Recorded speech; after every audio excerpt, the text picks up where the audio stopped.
எசேக்கியேல் தீர்க்கதரிசன புஸ்தகம் 38வது அதிகாரம் அதனுடைய 7வது வசனத்தை ஒருவர் வாசிக்கலாம்.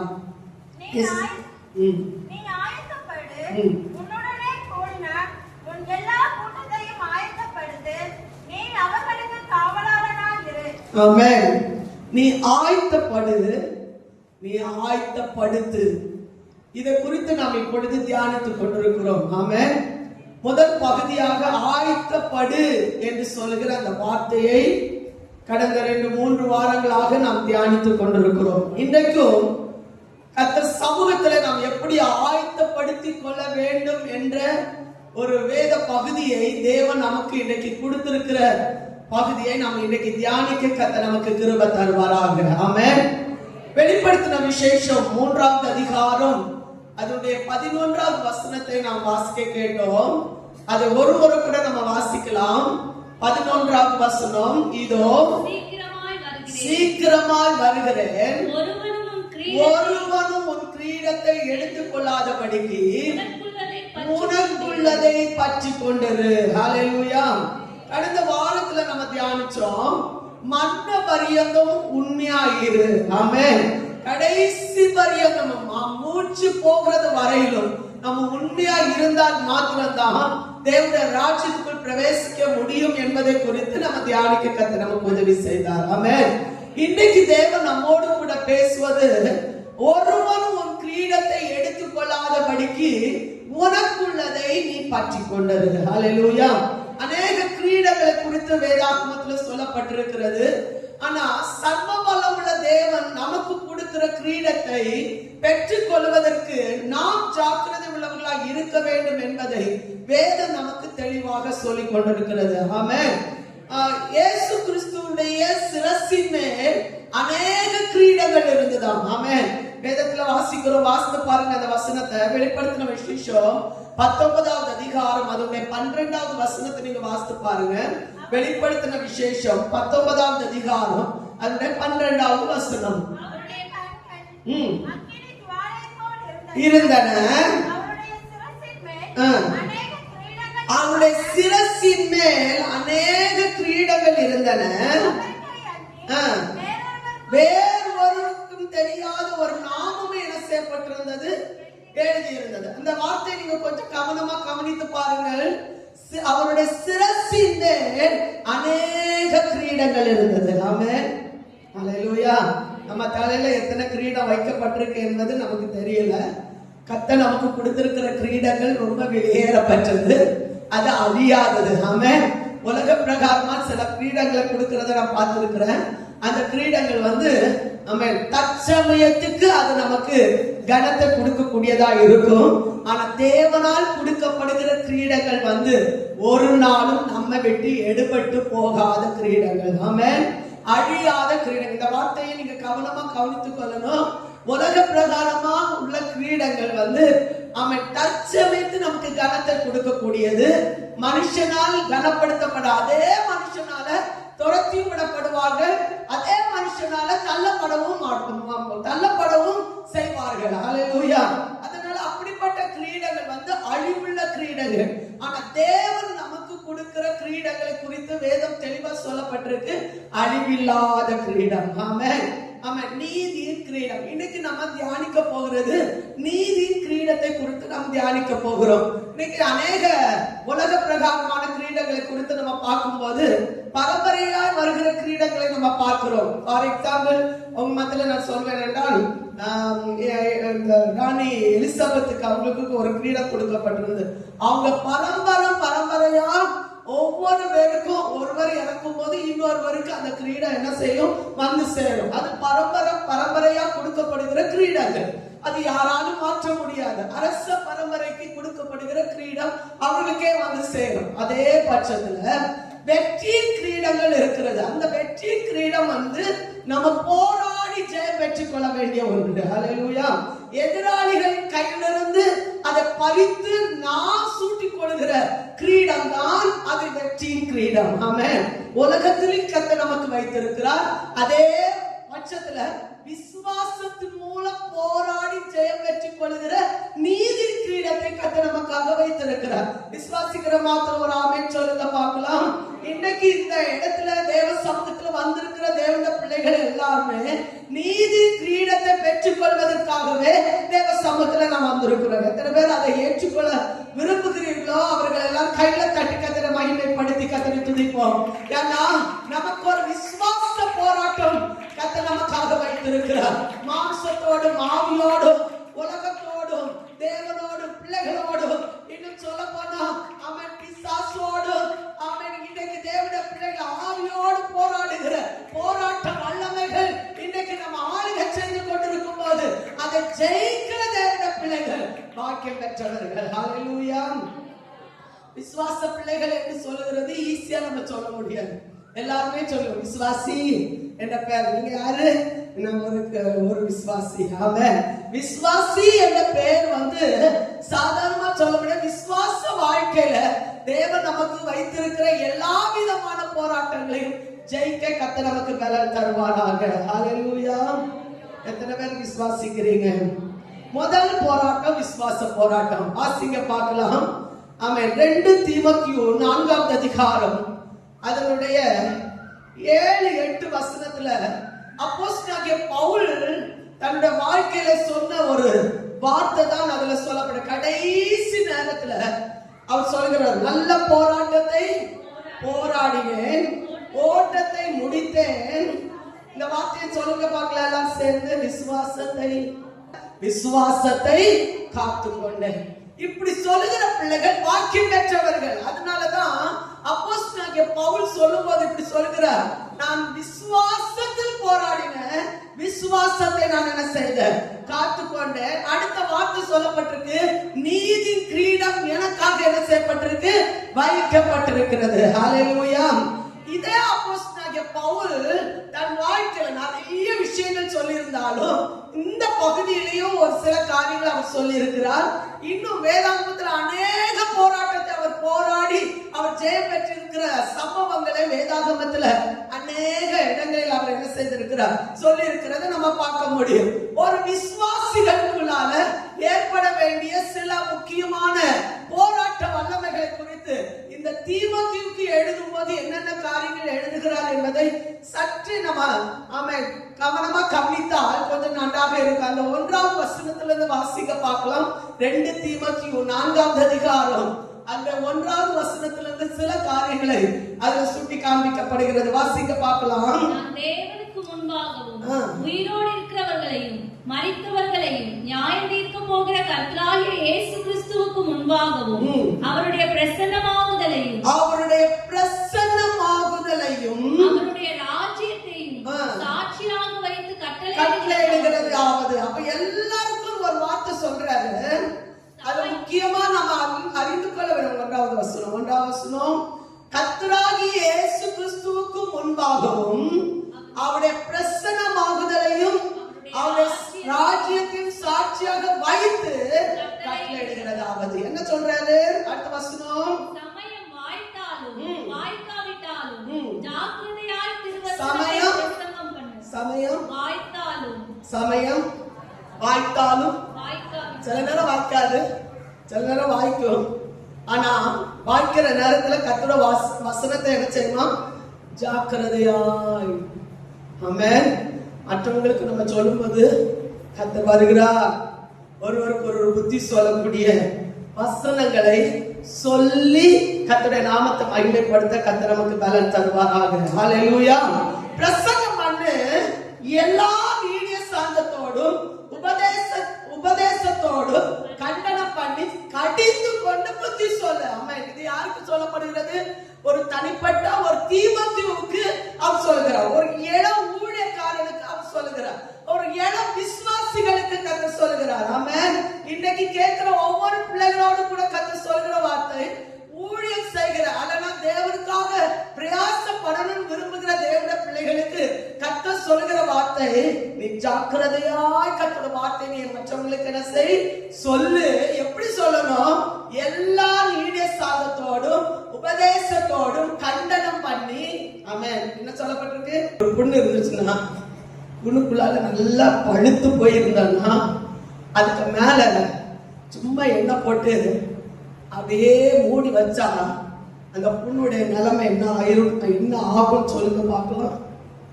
அது உள்ள இன்னும் பழுத்து, இன்னும் புழு கொடுத்து, இன்னும் கேடுகள் அடிச்சு ஒண்ணு பண்ணும். அதே பட்சத்துல அதை நல்லா பிதுக்கி அதை வெளியே தள்ளி அது கொடுக்க வேண்டிய மருந்தை கொடுத்தா அது சீக்கிரமா என்ன செய்யும்? ஹல்லேலூயா. அதான் சொல்ல, கடிந்து கொண்டு புத்தி சொல்லு. ஆமென்.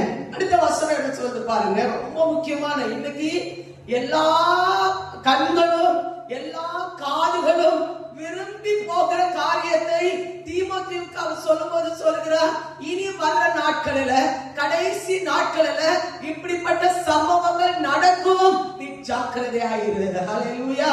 அவர் என்ன சொல்றார் பாருங்க, ஏனென்றால் அவர்கள் ஆரோக்கியமான உபதேசத்தை பொருத்தமானது இல்லாம, வசனம் கேட்க மனம் இருக்காது, கடிந்து கொள்ளுதல் கேட்க மனம் இருக்காது, அவன் புத்தி சொல்கிறதை கேட்க மனம் இருக்காது. இதனால அவங்க செய்யக்கூடிய அடுத்த கட்டம் என்ன என்பதை அப்போஸ்தலனாகிய பவுல் அவர் தீர்க்கதரிசனமாய் சொல்லி இருக்கிற ஒரு காரியம் என்ன அப்படின்னா, ஆரோக்கியமான உபதேசத்தை பொறுக்க மனதில்லாமல் செவித்தினம் உள்ளவர்களாகி தங்கள் சுய இச்சைகளுக்கு ஏற்ற போதகர்களை தங்களுக்கு திரளாய் சேர்த்துக் கொண்டு. ஆமென். எத்தனை பேரை சேர்க்கிறாங்களா? அந்த வார்த்தையெல்லாம் சொல்லுங்க. எத்தனை பேரை சேர்க்கிறாங்களா? ஒருத்தர் தேவையில்லை, ஒரு போதகர் தேவையில்லை. சத்தத்தை கேட்க எத்தனை பேரு? நிறைய பேரை பிடிக்கும், நிறைய உபதேசம் பிடிக்கும். சில பேசுறது நல்லா மாடிஃபை பண்ணி பேசுவோம். எனக்கு பேச தெரியாது, உண்மையா சொல்றேன், 100க்கு 100 சொல்றேன். எனக்கு மாடிஃபை பண்ணி பேச தெரியாது. நிறைய பேர் எப்படி பாலிஷ் பண்ணி பேசுறதுக்கு எனக்கு தெரியல. நான் பேச பழகி பார்த்தேன், எனக்கு வரல. ஆமென். ஹல்லேலூயா. அப்படியே தடவி பேச தெரியல, தயவா பேச எனக்கு தெரியல, பேச வரல. ஆமென். ஹல்லேலூயா. இப்படி பேசுறவங்க நிறைய பேர் இருக்காங்க. நல்ல அன்பாய் பேசுறவங்க இருக்காங்க. உபதேசத்தை கடிந்து கொள்ளாம பேசுறவங்க நிறைய பேர் இருக்காங்க. அதை கேட்கறதுக்கு நல்ல இனிமையா இருக்கும். அதுதான் வேதத்துல சொல்லப்பட்ட. இன்னைக்கு ஒண்ணு திருப்புனா நிறைய பேருடைய உபதேசங்கள் மாறும். தனக்கு பிரியமான உபதேசங்களை காதுல கேட்க அவர்களை என்ன சேர்த்து கொண்டு. ஹல்லேலூயா. கடைசி காலங்கள், இது கடைசி காலம். விசுவாசத்துக்கு விரோதமாய், விசுவாச போராட்டத்துக்கு விரோதமாய், நம்முடைய விசுவாசத்தை கீழே தள்ளுவதற்கு, நம்ம மனம் திரும்ப விடாதபடி சத்துரு எடுக்கிற ஒரு ஆயுதம் என்பதை அன்றைக்கே தீமோத்தேயுவுக்கு அவர் சொல்லும் போது இந்த வார்த்தையை சொல்லி அவர் என்ன செய்கிறார்? எச்சரிக்கிறார். ஹல்லேலூயா. அவர் என்ன சொல்றார்? தங்கள் சுய இச்சைகளுக்கு ஏற்ற போதர்களை தங்களுக்கு திரளாய் சேர்த்துக் கொள்ள. இவங்க சொல்றது எனக்கு ரொம்ப பிடிக்கும், இவர் பேசுறது எனக்கு ரொம்ப பிடிக்கும், இந்த அம்மா பேசுறது எனக்கு ரொம்ப பிடிக்கும். இப்படி சொல்லுகிற நிறைய திரளான போதர்களை அவர்கள் என்ன செய்கிறாங்க? சேர்த்து கொண்டு. ஹல்லேலூயா. அடுத்த வசனம் என்ன சொல்லுது பாருங்க, சத்தியத்துக்கு செவியை விலக்கி கட்டுக்கதைகளுக்கு சாய்ந்து போகும் காலம். ஆமென். இன்னைக்கு வசனம் கேட்கிறதுக்கு விருப்பம் இல்லாம இன்னைக்கு உலக பிரகாரமான அநேக காரியங்கள் கேட்பதற்கு, கேட்பதற்கு காலங்கள் என்ன செய்திருக்கிறது? வந்து கொண்டிருக்கிறது. ஹல்லேலூயா. இந்த வசனத்தை எல்லாம் சேர்ந்து வாசிக்கலாமா? என்னோட கூட வாங்க, எல்லாரும் சேர்ந்து வாங்க. சத்தியத்துக்கு செவியை விலகி கட்டுக்கதைகளுக்கு சாய்ந்து போகும் காலம் வரும். அடுத்த வசனம், நீயோ, இந்த வார்த்தை எல்லாம் சேர்ந்து சொல்லும், நீயோ எல்லாவற்றிலும் மன தெளிவுள்ளவனாயிரு. ஆமென். இது தேவனுக்கு பிரியமில்லாதது, இது தேவனுக்கு உகந்தது அல்ல, இது நாம செய்வது கர்த்தருக்கு பிரியமானது அல்ல என்பதை நாம் அறிந்து கொள்வதற்கு நாம் எப்படி உள்ளவங்களா இருக்கணுமா?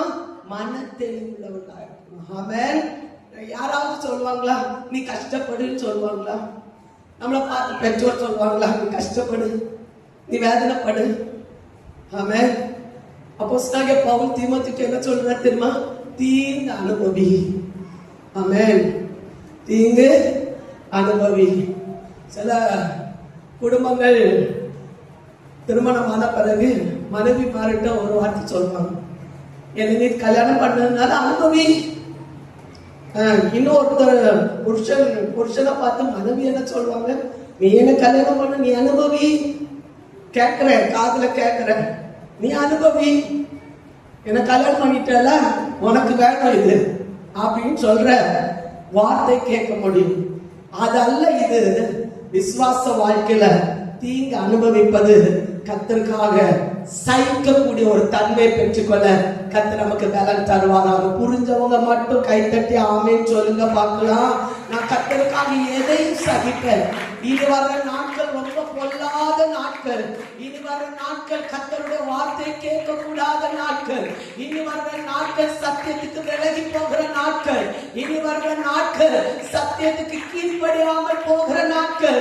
சத்தியத்தை ஏன் என்று கேட்பதற்கு கூட ஆமென் ஆட்கள் இல்லாத நாட்கள் வரப்போகிறது என்பதை ஆமென் எத்தனையோ வருடங்களுக்கு முன்பாக கர்த்தருடைய வார்த்தை கர்த்தர் இந்த நாட்களை சொல்லி தந்த வார்த்தை நாம் இன்னைக்கு தியானிக்க கர்த்தர் நமக்கு பலன் தருவாராக. ஹalleluya. சத்தமா சொல்லு ஹalleluya. தீங்கு அனுபவி, சுவிசேஷகனுடைய வேலையை செய், உன் ஊழியத்தை நிறைவேற்று. என் காலம் முடியுதப்பா, நான் விசுவாச போராட்டத்தை போராடி முடிச்சிட்டேன். இனி நீ உன் கையில அந்த பொறுப்பை தரும்போது அதை செயல்படுத்துவதற்கு ஆயத்தப்படு. ஹalleluya. இனி உள்ள நாட்கள் ரொம்ப கடினமான நாட்கள். எத்தனையோ நாட்களை கர்த்தர் நமக்கு தந்திருக்கிறார் என்பது நமக்கு தெரியாது. அந்த நாட்களை பிரயோஜனப்படுத்திக் கொள்ள கர்த்தர் நமக்கு பலன் தருவாராக. ஹalleluya. சத்தமா ஹalleluya. 6ஆம் வசனத்தை வாசிக்க பார்க்கலாம். ஏனென்றால்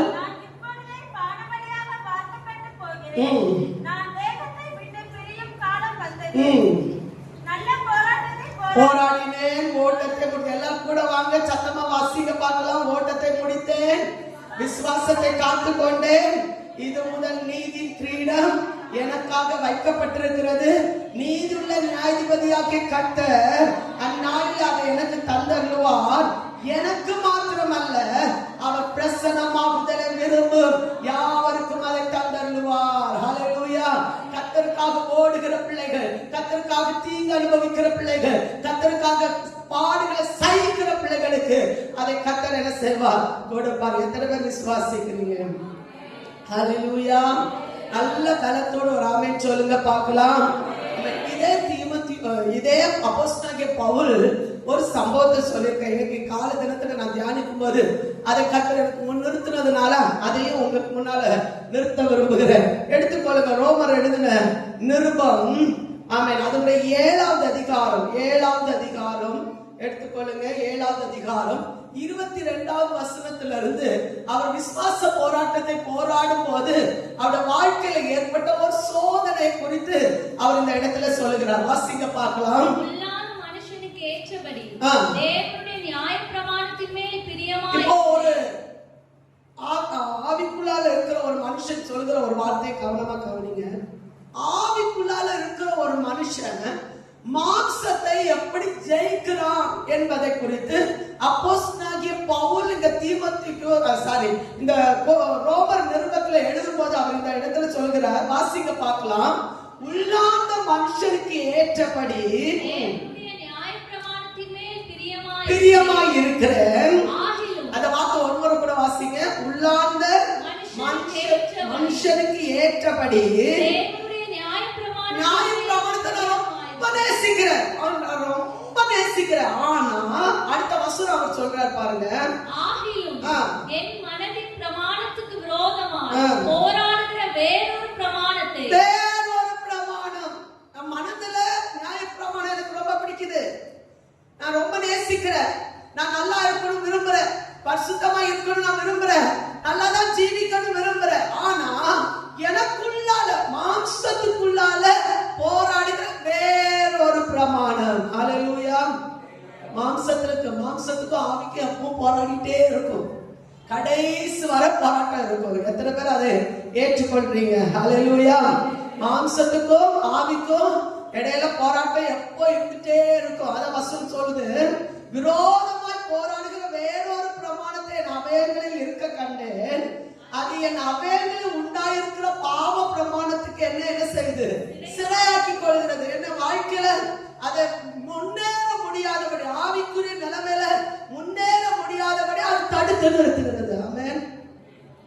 ஹalleluya. ஆவி என்ன சொல்லும்? ஜெபம் பண்ணுன்னு சொல்லும். ஆவி என்ன சொல்லும்? கர்த்தருக்குள்ள பலன் அடைன்னு சொல்லும். மாம்சம் என்ன சொல்லும்? நீ தூங்கு அப்படின்னு சொல்லுவாங்க. ஆமென். அந்த மாம்சம் என்ன சொல்லும்? நீ பாவம் செய், ஒண்ணும் இல்ல, பிரச்சனை இல்ல, கடைசி நேரத்துல பார்த்துக் கொள்ளலாம் அப்படின்னு சொல்லும். இப்படிப்பட்ட ஒரு பிரமாணம் எனக்குள்ளால இருக்கிறதை நான் அறிந்திருக்கிறேன். அடுத்த வசனம் வாசிக்க பார்க்கலாம். அந்த வார்த்தை எல்லாரும் அறிந்து கொள்ளணும். நான் நிர்பந்தமான மனுஷன், நான் இந்த பாவம் மரண சட்டத்திலிருந்து யார் என்னை, ஒரு பரிசுத்தவான், ஒரு தேவனுடைய மகன், தேவனுக்காக தன் ஊழியத்தை நிறைவேற்றி கொண்டிருக்கிற ஒரு தேவனுடைய பிள்ளை, தனக்குள்ள ஏற்படுகிற ஒரு பிரச்சனையை குறித்து அவர் இந்த ரோமன் நிருபத்தில் எழுதும் போது எழுதுகிறார். ஆமென், ஹல்லேலூயா. அடுத்த அதிகாரம் ஆவிக்குரிய மனுஷனுக்கும் பாவத்தில் இருக்கிற மனுஷனுக்கும் உள்ள வேறுபாடுகளை குறித்து அதிகமாக எழுதி கொண்டிருக்கிற இந்த பவுல், அப்போஸ்தலனாகிய பவுல், அவர் சொல்லுகிற நிர்பந்தமான மனுஷன். ஹல்லேலூயா. மரண சர்வத்துல யார் என்னை, ஆமென். அப்ப விசுவாச போராட்டத்துல ஜெயிக்கிறவங்க எல்லாரும் வாக்கியம் பெற்றவர்கள். இதை நம்ம ஜெயிக்காத பட்சத்துல உள்ள அந்த மனுஷன் நாளுக்கு நாள் என்ன செய்ய முடியாது, பலன் அடைய முடியாது. ஹல்லேலூயா.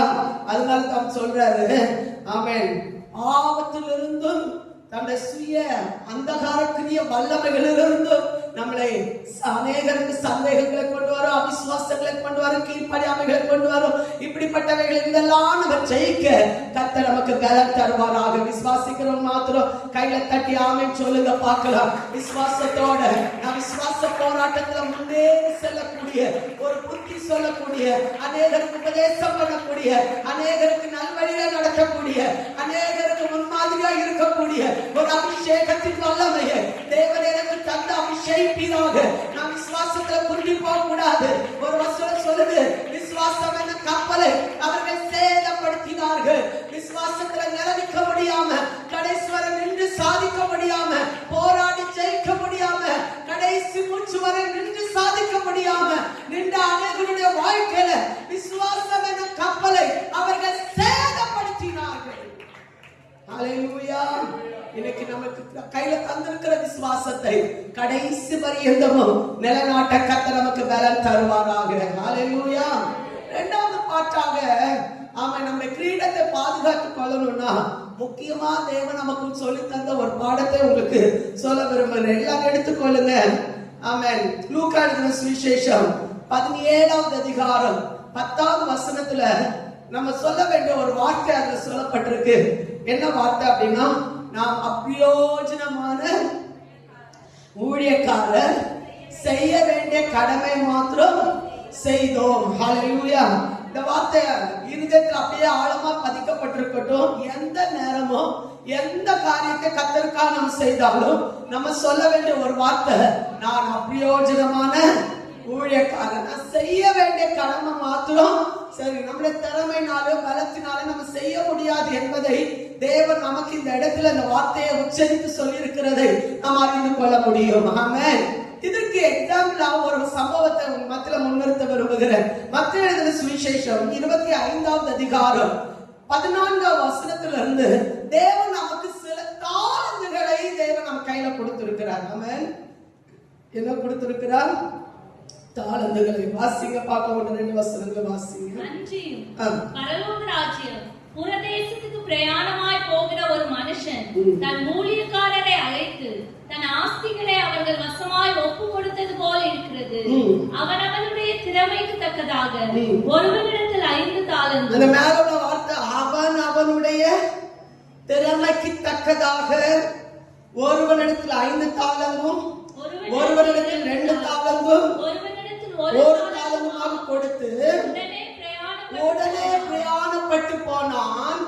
5 தாலந்தை வாங்கினவன் போய் அவைகளை கொண்டு வியாபாரம் பண்ணி வேறு 5 தாலந்தை சம்பாதித்தான். அப்படியே 2 தாலந்தை வாங்கினவனும் வேறு 2 தாலந்தை சம்பாதித்தான். 1 தாலந்தை வாங்கினவனோ போய் நிலத்தை தோண்டி தன் எஜமானுடைய பணத்தை புதைத்து வைத்தான். வெகு காலமான பின்பு அந்த ஊழியக்காரனுடைய எஜமான் திரும்பி வந்து கணக்கு கேட்டான். இந்த வார்த்தை எல்லாம் சேர்த்து சொல்லுவோம். அவர்களிடத்தில் அவன் கணக்கு கேட்டான். ஆமென். ஹல்லேலூயா. எல்லார் கையிலையும் ஒரு தாளந்து கூட இல்லாம ஆண்டவர் அபிஷேகத்தை தரல. எல்லாருக்கும் தாளந்துகளை பகிர்ந்து கொடுத்திருக்கிறார், திறமைக்கு தக்கதா கொடுத்திருக்கிறார். ஆமென். இந்த வரம் இன்னைக்கு புதஞ்சிருக்குதா, செயல்படுதா? புதஞ்சிருக்குது அப்படின்னா அவங்க தேவனை குற்றம் சாட்டுகிறவர்கள். பிரயோஜனப்படுத்துகிறவர்கள் என்ன? கர்த்தரை சார்ந்து தன்னுடைய வரங்களை பெருக்கிக் கொள்ளுகிறவர்கள். இந்த ரெண்டு காரியத்தை முக்கியப்படுத்திக் கொள்ளுங்க.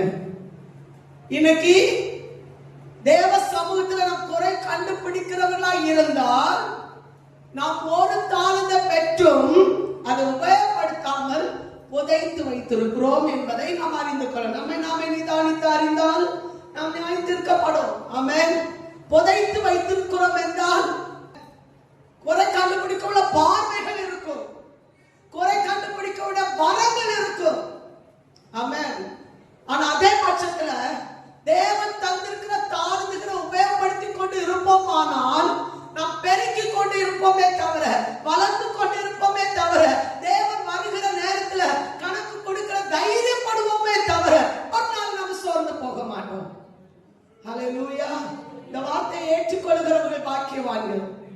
ஆமென். தாளந்துகள் இன்னைக்கு பெருக்கிக் கொள்கிறவர்கள். அவர் கணக்கு கேட்கக்கூடிய நாள் வந்து கொண்டிருக்கிறது. ஆமென். நம்முடைய பேசுகிற வார்த்தைகளுக்கும் கணக்கு கொடுக்க வேண்டும், நம்முடைய செய்கைகளுக்கும் கணக்கு கொடுக்க வேண்டும், நம்முடைய எல்லா காரியங்களையும் நாம் கணக்கு கேட்கக்கூடிய நாள் வந்து கொண்டிருக்கிறது. வேதம் தெளிவா சொல்கிறது, 5 பெற்றவன் திரும்ப 5 கொண்டு வந்து, ஆண்டவரே நீ 5 தந்து நான் திரும்ப 5 பெருக்கி கொண்டிருக்கிறேன் என்று சொல்லி தைரியமா கொண்டு வந்து கொடுத்த உடனே சந்தோஷமா அதை ஏற்றுக்கொண்டார். ஆமென். ஹல்லேலூயா. பிறரை சந்தோஷப்படுத்துகிறவங்க ரொம்ப பாக்கியசாலிகள். இப்படி சொல்லுறத நான் கேட்டிருக்கிறேன். உங்களை சந்தோஷப்படுத்துறதுக்காக நான் உங்களுக்காக நான் சைக்கணும்னு அவசியம் இல்லை அப்படின்னு சொல்ற வார்த்தையை நான் கேட்டிருக்கிறேன். ஆனா மற்றவங்களை சந்தோஷப்படுத்துகிறதுக்காக வாழ்கிற ஒரு கூட்டத்தை கர்த்தர் தேர்ந்தெடுத்து வைத்திருக்கிறார்கள். அவர்கள் தாழ்மை உள்ளவர்களும் கீழ்ப்படிதல் உள்ளவர்களும் தங்கள் தாளந்துகளை பெருக்கிக் கொள்கிற தேவனுடைய பிள்ளைகளாக இருக்கிற அந்த அபிஷேகத்தை பெற்றுக் கொள்கிற பிள்ளைகளுக்காக கர்த்தரை துதிக்கிறார். ஹல்லேலூயா. இங்கே இருக்கிறாங்க, ஜெபிக்கிறவங்க இருக்கிறாங்க, துதிக்கிறவங்க இருக்கிறாங்க, ஆவில பலம் கொள்கிறவங்க இருக்காங்க, சபைக்காக போராடுகிறவங்க இருக்காங்க, தேசத்துக்காக போராடுறவங்க இருக்காங்க, அந்த அபிஷேகம் பண்ணப்பட்ட தேவனுடைய பிள்ளைகள் இருக்கிறாங்க. வேதம் தெளிவா சொல்லப்பட்டிருக்கு. ஆமென். கடைசியா வேதத்துல வாசிக்கிறோம், ஒன்றை பெற்றவன் ஆமென் அதை புதைத்து வைத்து அதை அப்படியே கொண்டு கொடுத்த போது தேவன் அவருக்கு நியாயம் செய்தார், நீதி செய்தார். ஆமென். ஹல்லேலூயா. நியாயம் என்ன செய்தார் சொல்லுங்க பார்க்கலாம். தாளந்தை எடுத்து 10 தாளந்து உள்ளவனிடத்துல கொடுத்தார். உள்ளவன் அவனுக்கும் கொடுக்கப்படும். தாளந்தை கர்த்தர் வீணாக்கல. அந்த தாளந்தை 10 தாளந்து உள்ளவன் கையில கொடுத்தார். உள்ளவன் எவனோ அவனுக்கு கொடுக்கப்படும் என்று சொல்லி அதை கையில கொடுத்தார். ஹல்லேலூயா. தாளந்தை பெற்றவன் பாக்கியம் பெற்றவன். ஆனா இவனுடைய நிலைமை தீர்ப்பு என்ன தெரியுமா? அவனை புறம்பான இருளை கொண்டு போடுங்கள், அழுகை அக்கடிப்பும் உள்ள இடத்துக்கு அவன் போடப்பட்டான். தந்த நாட்களில தாளந்தை பிரயோஜனப்படுத்தாமல் இருந்தால் கடைசி தீர்ப்பு என்ன? அழுகையும் இப்படி சொல்லலாம். ஆண்டவருக்கு எனக்கு சம்பந்தம் இல்ல, ஆண்டோட சமூகத்துக்கு எனக்கு சம்பந்தம் இல்ல, சபைக்கு எனக்கு சம்பந்தம் இல்ல, தேவன் நமக்கு கொடுத்திருக்கிற வரங்களுக்கு சம்பந்தம் இல்ல சொல்லலாம். ஆனா ஒரு நாள் வரப்போகுது, கணக்கு கொடுக்கக்கூடிய ஒரு நாள்ல நாம் இப்படி நின்றால் நிச்சயமா வேதம் தெளிவா சொல்லப்பட்டிருக்கு, நமக்கு கொடுக்கப்பட்டிருக்கிற தாளந்தை இன்னொருவர் கையில கர்த்தர் கொடுத்து ஆமென் உனக்குள்ளதை அந்த வார்த்தை உனக்குள்ளதை ஆமென் பற்றி கொண்டது. ஹல்லேலூயா. இன்னைக்கு கர்த்தர் இந்த வார்த்தை சொல்லி கீழ்ப்படுகிற பிள்ளைகள் ஒருவேளை அது தாளந்துகள் புதைக்கப்பட்ட நிலைமையோ அது செயல்படுத்தப்படாத நிலைமையில இருக்கும்னா ஒரு முறை கூட ஒரு தருணத்தை கூட கர்த்தர் நம்ம கையில கர்த்தர் தருகிறார். அதை பிரயோஜனப்படுத்தி கொண்டால் வாக்கியம் பெற்றவர்களாய் மாறுவோம். ஆமென். இது எல்லாம் சொல்லி செய்ய வேண்டிய ஒரு காரியம் அல்ல. கையில தந்த பொறுப்பை உத்தரவாதத்தோட வைராக்கியத்தோடு செய்யக்கூடிய ஒரு அபிஷேகத்தை தேவன் நமக்கு தந்து பலப்படுறாரு.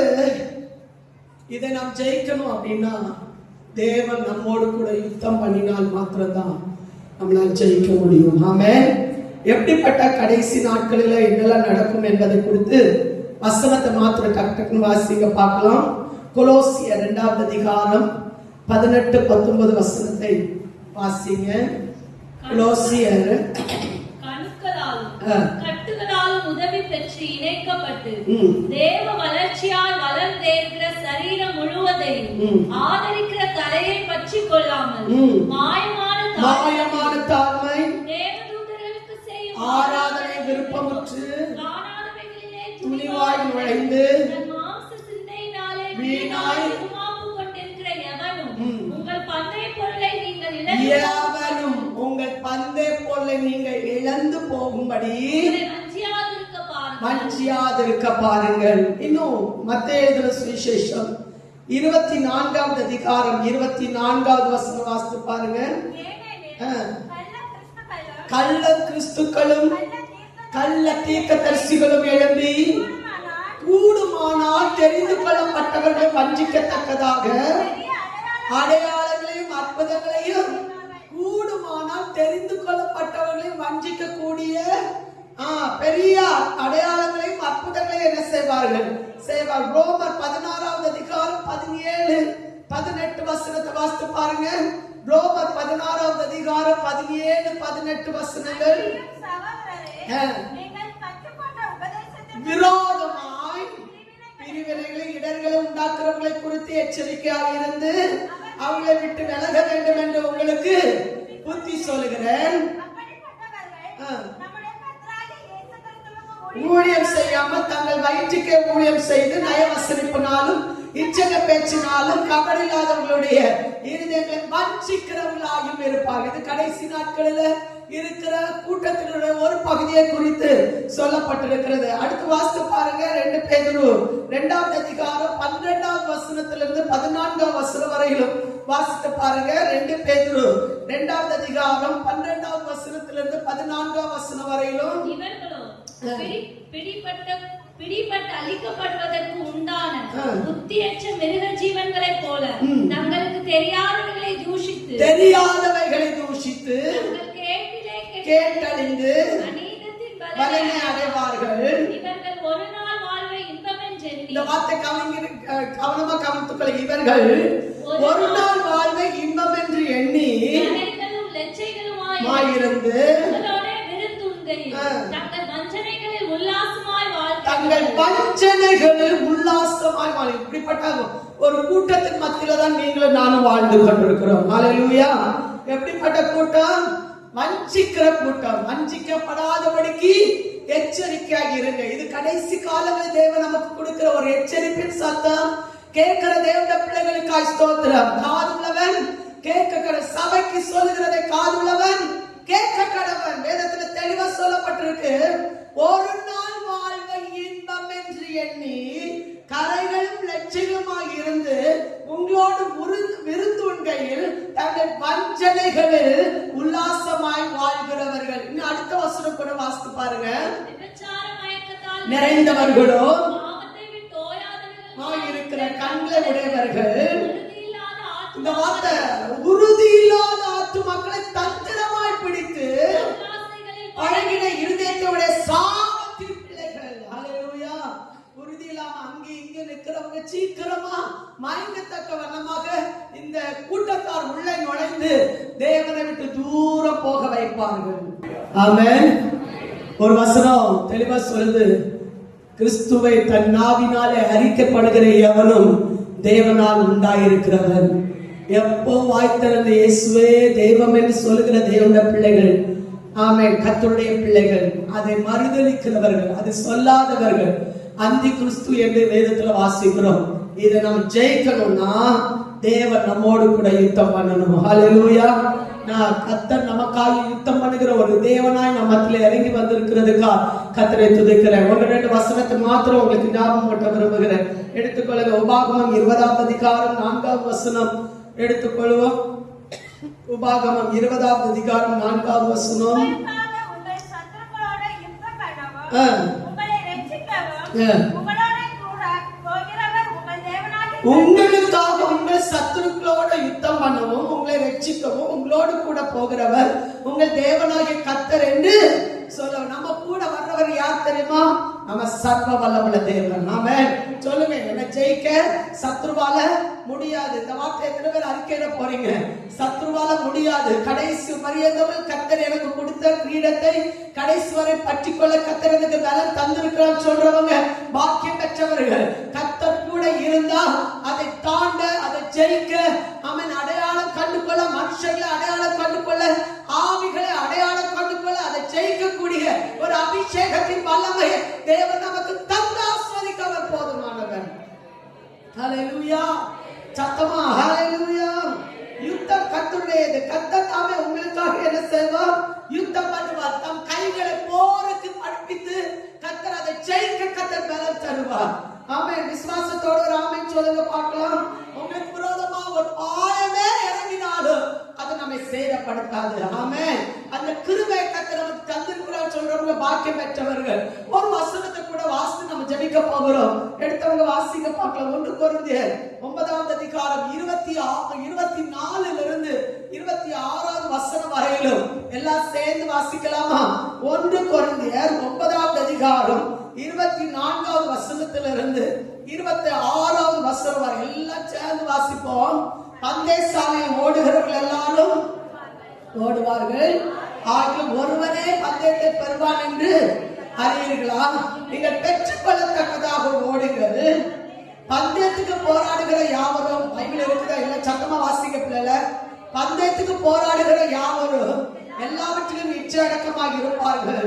அவர்கள் அழிவுள்ள கிரீடத்தை பெறும்படிக்கு அப்படி செய்கிறார்கள். நாமோ அழிவில்லாத கிரீடத்தை பெறும்படிக்கு அப்படி செய்கிறோம். ஆதலால் நான் நிச்சயமில்லாதவனாக ஓடேன், ஆகாயத்தை அடிக்கிறவனாக சிலம்பம் பண்ணேன்.